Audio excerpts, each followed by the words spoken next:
Hello friends, நம்ம என்னதான் வீட்ல கலர் போடாம காரப்பொடி மசாலா எல்லாம் போட்டு மீன் வறுத்தாலும் பீச் சைட்ல விக்கிற மீன் சாப்பிடறதுக்கு நிறைய ஃபேன் பேஸே இருக்காங்க. அந்த வரிசையில நானும் ஒருத்தன் தான். பொதுவா நீங்க மீன் மார்க்கெட்டுக்கு போயிட்டு மீன் வாங்குனீங்கன்னா 10 வகையான மீன் ஒரே டைம்ல பட்ஜெட்க்கு வாங்குறதுக்கு ரொம்பவே யோசிப்போம். சரி, நீங்க ரெஸ்டாரண்ட்க்கு போயிட்டு சாப்பிட்டுக்கலாம்னு நினைச்சீங்கன்னா கூட நம்மளுக்கு சில வெரைட்டிஸ் ஆஃப் மீன் தான் வச்சிருப்பாங்க. ஆனா இந்த மாதிரி ஒரு பீச் சைடு நீங்க போனீங்கன்னா 10 வகையான மீன் விற்கிறதும் இல்லாம அவங்க ஸ்பெஷலான மசாலாவை போட்டு ஃப்ரை பண்ணி கொடுக்கறது தாங்க ஸ்பெஷல். விலை கொஞ்சம் அதிகமா இருந்தாலும் ஒரே டைம்ல 5 வகையான மீன் சாப்பிட சாட்டிஸ்பாக்சன் கண்டிப்பா இருக்கும். சென்னை பெசன்ட் நகர் பீச் சைட்ல நிறைய மீன் கடை இருந்தோம். நான் ரொம்பவே யூஸ்வலா சாப்பிடுற ஒரு கடை தான் இந்த சுனிதா ஃபிஷ் ஸ்டாலுங்க. நானும் இங்க முள்ளு கம்மியா இருக்கிற மாதிரி ஒரு பெரிய சைஸ் பாறை மீனும் ஒரே ஒரு சைஸ் மயில் கோலா மீனும் கூடவே நான் எப்போ இந்த கடைக்கு வந்தாலும் தவறாம ஆர்டர் பண்றேன். எனக்கு ரொம்பவே ஃபேவரட்டா இருக்கிற பிரான் ஃப்ரை எல்லாமே சாப்பிட்றதுக்கு அவ்வளவு நல்லா இருந்தது. நான் முன்னாடியே சொன்ன மாதிரி இவங்க கிட்ட ரொம்பவே ஹைலைட்டா இருக்கிறது இவங்க மசாலா பொடி தான். மஞ்சள் மட்டும் போட்டு கவர் பண்ணியிருந்த இந்த மீன்ல அவங்க மசாலா பொடியை போட்டு தான் ஃப்ரை பண்ணி கொடுப்பாங்க. அது லெமனை புளிஞ்சி வெங்காயத்தை வச்சு சாப்பிட்டா அவ்வளவு சாட்டிஸ்ஃபையான ஃபீல் இருக்குங்க.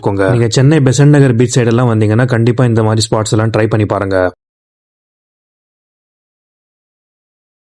நல்லா இருந்தா நெக்ஸ்ட் டைம் வாங்க ப்ரோ.